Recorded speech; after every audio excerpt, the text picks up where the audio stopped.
¿Qué tal? Buen día. El día de hoy les traigo un tema muy interesante sobre varios filósofos, los cuales uno de ellos es Auguste Comte, el otro es Herbert Spencer, Emil Durkheim, Max Weber y Karl Marx. Bueno, el primero que les voy a hablar es sobre Auguste Comte, perdón por la pronunciación.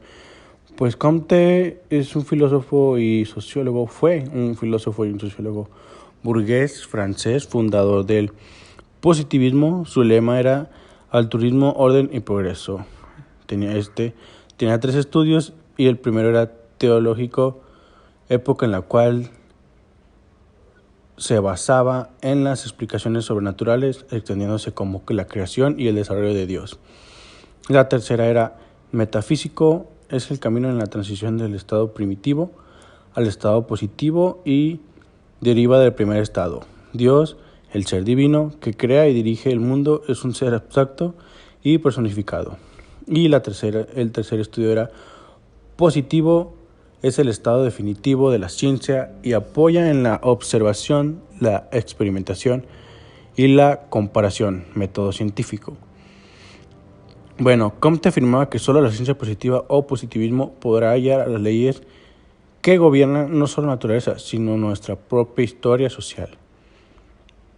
Contaba con matemáticas, astronomía, física, química, biología. El método científico era la reproducibilidad y refutabilidad. ¿Cuál era el objetivo de este? El objetivo de este era alcanzar el conocimiento cierto de los fenómenos y poder predecir otros, descubrir la existencia de procesos objetivos y sus conexiones internas y externas para generalizar y profundizar en los conocimientos así adquiridos para demostrarlos con rigor pero racional. Bueno, este fue el primer filósofo y vamos a pasar con el siguiente. El siguiente que vamos a hablar es sobre Herbert Spencer, que nos hablará sobre la teoría general de la evolución. Trata sobre un proceso evolutivo en el cual una sociedad va creciendo, diferenciándose, integrándose y forma una definición social. Esto es parecido a Comte. Comte estudia cómo evoluciona a lo largo del tiempo en modo de que el hombre conoce la realidad. En cambio, Spencer lo que le interesa es cómo se transforma y evoluciona la realidad misma. Una sociedad homogénea para ser heterogénea. Spencer nos habla sobre las sociedades. Una de ellas es la sociedad simples. En estas sociedades todas las partes son iguales, todas cooperan entre sí por fines comunes y no se identifica ningún tipo de orden jerárquico. Están las sociedades compuestas, donde las partes se ven sometidas ya a un superior, un encargado de manera el orden. La mayoría de estas sociedades son adventriadas.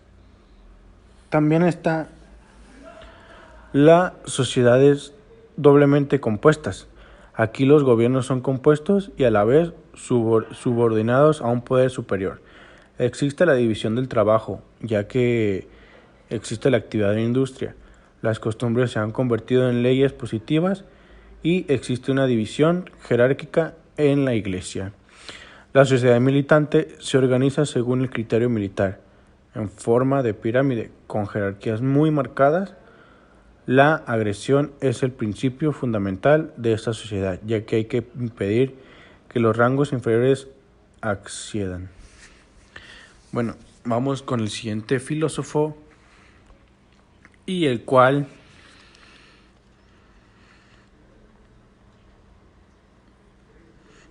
es Emil Durkheim.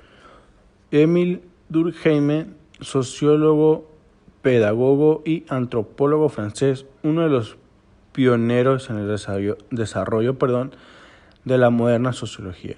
Durkheim pasó de un interés inicial por la pedagogía a una mayor amplitud de miras que lo llevó al campo de sociología. Por aquel entonces, en sus comienzos, tras la primera formulación positiva de Auguste Comte, el primer trabajo importante de Émile Durkheim fue un tesis doctoral sobre la división del trabajo social en 1893. Él nos habla sobre el hecho social, lo define como la manera de obrar, sentir y vivir exteriores a la persona que ejerce un poder coactivo sobre su conducta orientada en su desarrollo externo y coercitivos. ¿Qué cosas he hecho por influencia externa? ¿Qué valores se han impuesto de manera coercitiva?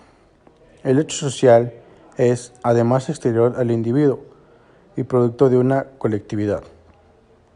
Las estructuras de la sociedad imponen al individuo las normas de pensamiento, las reglas de conducta, el canon de una existencia normal y también sus aspiraciones más elevadas, sin que todo ello incluya cierto margen de autonomía del individuo en el ámbito de la colectividad.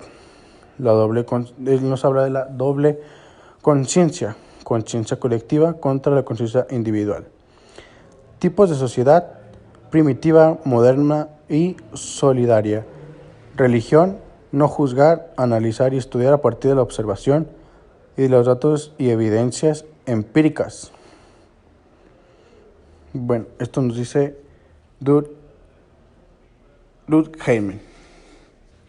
El siguiente personaje es Max Weber, que él nos habla sobre la acción social.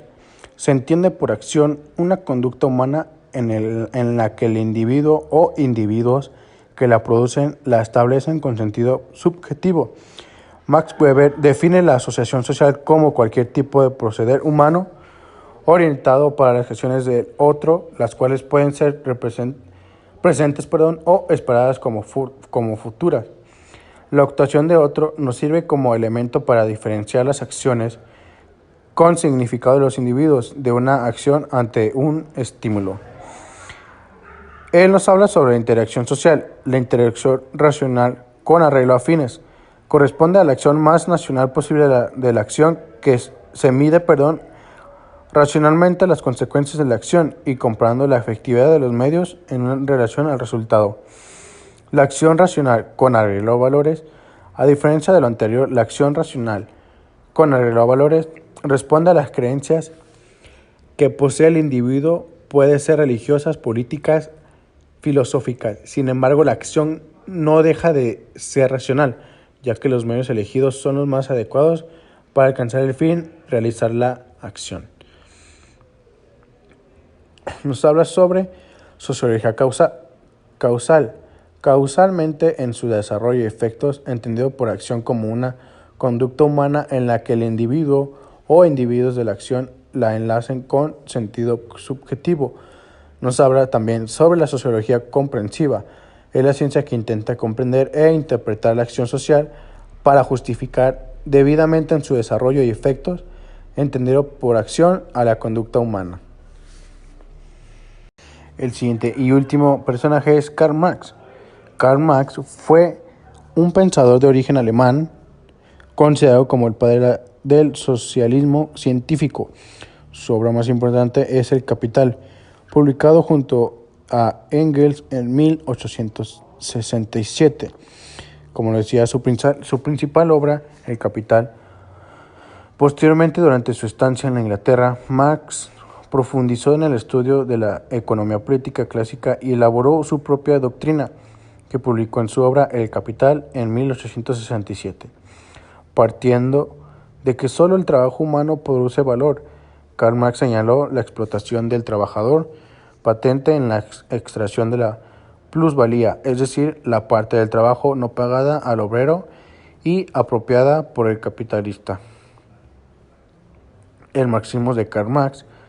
Tras su militación en la Liga de los Comunistas, Marx se movió en los ambientes de los conspiradores revolucionarios exiliados hasta que en 1864 la creación de la Asociación Internacional de Trabajadores le dio la oportunidad de impregnar al movimiento obrero mundial de sociedades socialistas. Si bien es cierto que la AIT acabaría por hundirse como efecto combinado de las divisiones internas y de la representación desatada por los gobiernos europeos a raíz de la revolución de la Comuna de París.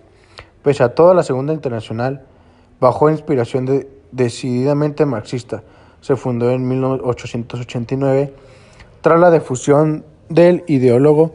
Sin embargo, Engels asumió el liderazgo de aquel movimiento y la influencia ideológica de ambos siguió siendo determinante durante el siglo. Finalmente, es importante recordar que Karl Marx apenas planeó el modelo en que debían organizarse el Estado y la economía socialista, una vez conquistado el poder, lo que ha dado lugar a interpretaciones muy diversas. Pues bueno, esto fue lo que Karl Marx nos enseña y es todo en este video. Espero que esta información que les acabo de dar de los 5 personajes les haya servido y espero les guste. Dejen su like y comenten qué tal les pareció estos 4 personajes. Nos vemos y hasta la próxima.